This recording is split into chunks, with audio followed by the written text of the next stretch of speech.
Somebody told me that February was Black History Month.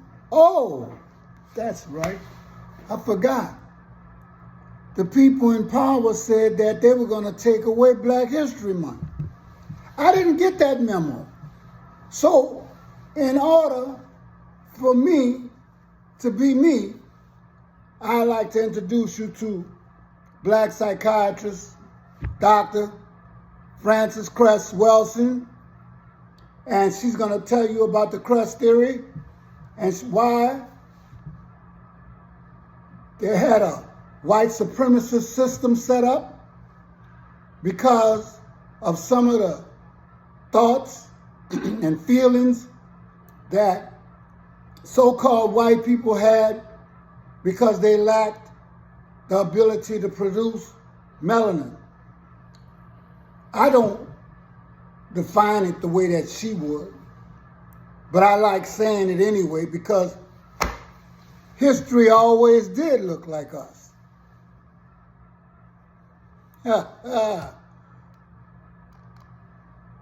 Is Dr. Frances Welsing. Joining me in the questioning is Richard Prince from the Washington Post. Mr. Prince has the first question.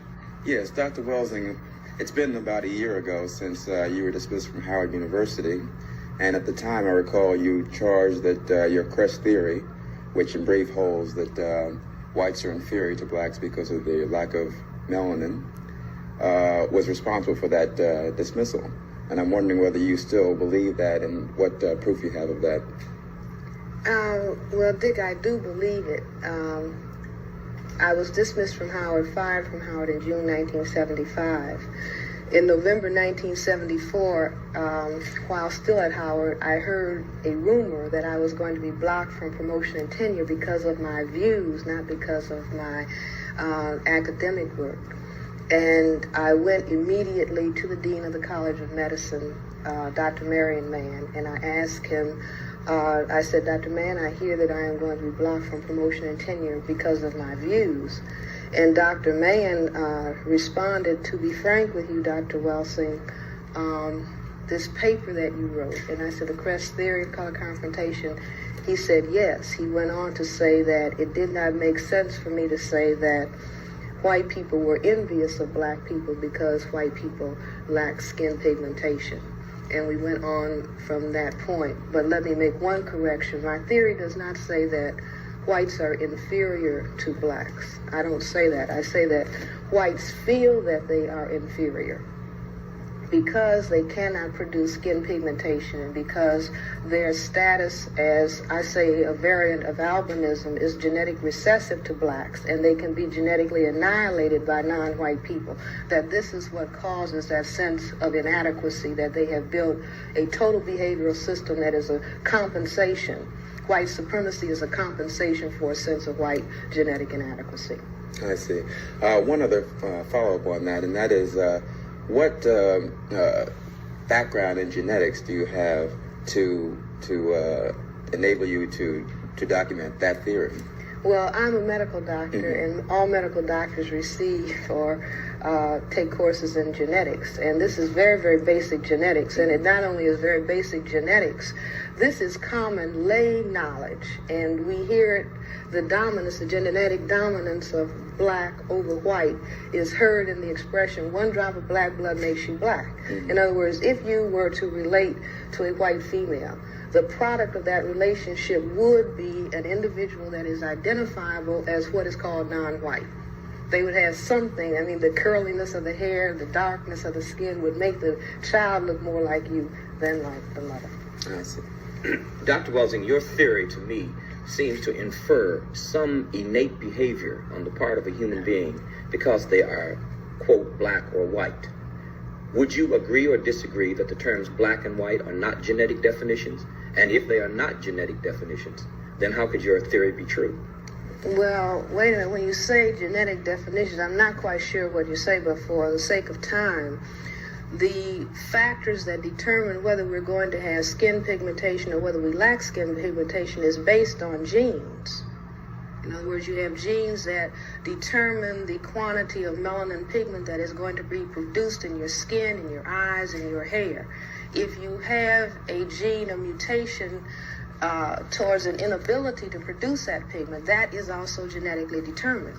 And that is at least within the context of the Western world, or the white supremacy culture. The dominant classification of people, not as determined by Francis Welsing, but as determined by white people themselves, as your classification, either you are white or you are classified as non-white. This is on your birth certificate, this is on every paper of identification that you have. And this focus on skin coloration, I maintain, is based on the awareness on the people who are now in power, that they are a minority. The white group represents a minority in the world population. And the color focus is something that is a psychological necessity based on a genetic reality. So I don't know if this gets to your question. Now, any other thing that one might say that results... It got to his question. Brothers, y'all might work in the media, but she just ate y'all behind up. So, I want to tell you something that my brother Griot told me. I introduced you to Frances Cress Welsing. Frances Cress Welsing, while she was getting her doctorate degree and she was studying Western, I would say, genetics and psychology and all those things that, you know, had a European twist. She was told that she needed to go to a black power or a black meeting because she needed to get another view of the other side of her education. And that education is the black side, okay? And the black side means it's not inferior to the Western side or what they used to say European or white. It's just something that black folks can talk about because they're black and their experiences are different.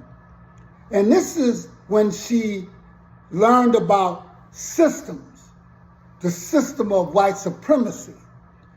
Where did she learn that from? It was from a black meeting and from a Mr. Neely Fuller, which she had never heard of. And most of y'all haven't. But this is what happens. He taught her about system. He taught her a new way to think. And guess what? She started handling everything.